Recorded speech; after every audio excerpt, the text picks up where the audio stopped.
We just finished up our month 6, a little later than most people, but this is the participation prize you get for month 6. It's the Cardassian Hideki class attack fighters. Really cool addition. This one counts as a resource and an extra ship. So we'll get right in and take a look at it. There we have our attack squadron reference card. Explains how they work. They have a couple things different than regular ships. I'm sure you've seen these on other people's videos, but basically they're immune to critical hits, and no matter how much they get hit for, when they get hit you take 1 token off of the stack and their stats change. Basically they become more maneuverable because there's less of them. They lose captain skill and they lose attack skill. And then there's your basic tournament resource explanations. It is a resource, so you can have only one of them in your fleet. I'm working on a special scenario thing where one player gets a whole squadron, basically an army of 5 wings of these, just for fun. Probably do the same thing with the Peregrines when they come out next month. And there we have our attack squadron dial. Just like any other ship, they have a full dial. They have a 2 come about maneuver, which is nice. Other than that, they're very maneuverable, as they should be for a fighter squadron. There you can see a really nice picture of the squadron and their full maneuverability. That come about's their only red maneuver. There we have them. They don't have a unique symbol, but being that they are a resource, they're still limited to 1. I'll show you about the stat line in a minute, but they are Cardassian here, which is Dominion faction. 20 points. You have evasive maneuver and target lock, and this really cool ability here that instead of making a normal attack, you can make an attack with 2 dice from your rear firing arc. So if somebody gets in behind you for some reason, you can still fight back. Now the reason that they don't have a stat line on the card itself is because the fighters are a little bit different, and that they use these tokens.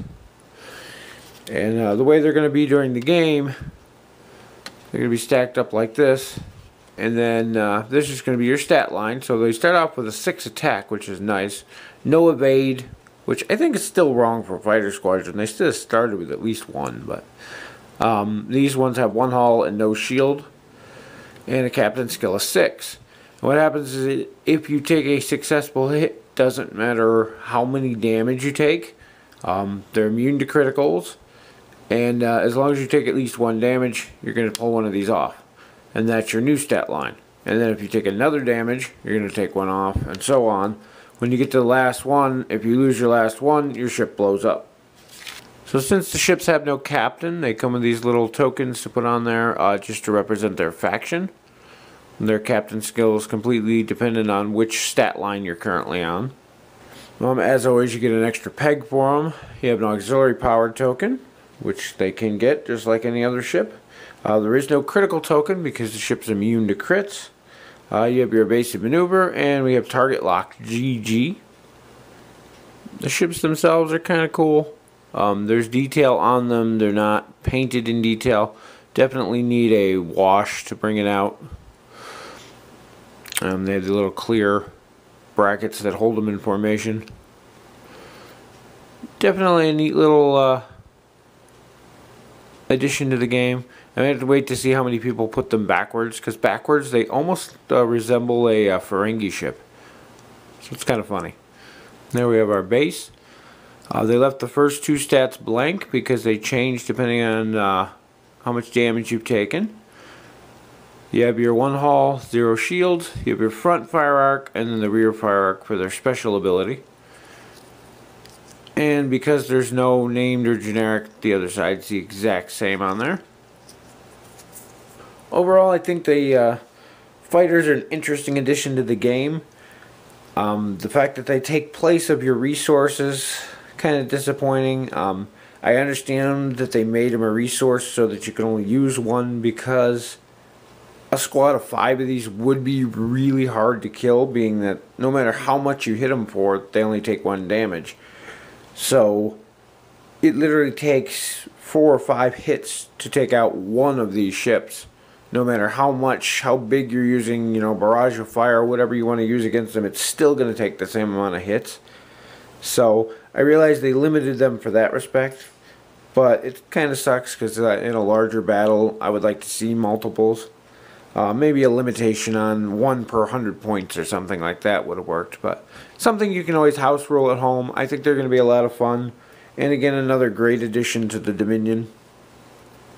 The leader of each faction this month, as always, got to take home the map elements. They weren't anything spectacular this month, but they go good with the ones that we got from a previous month. It's more the orbital weapon platforms. It was a pretty open battle this month, so there wasn't anything special out there. It was a pretty open battlefield other than these this month, so there wasn't anything else really to give away, but they got the stats on the one side.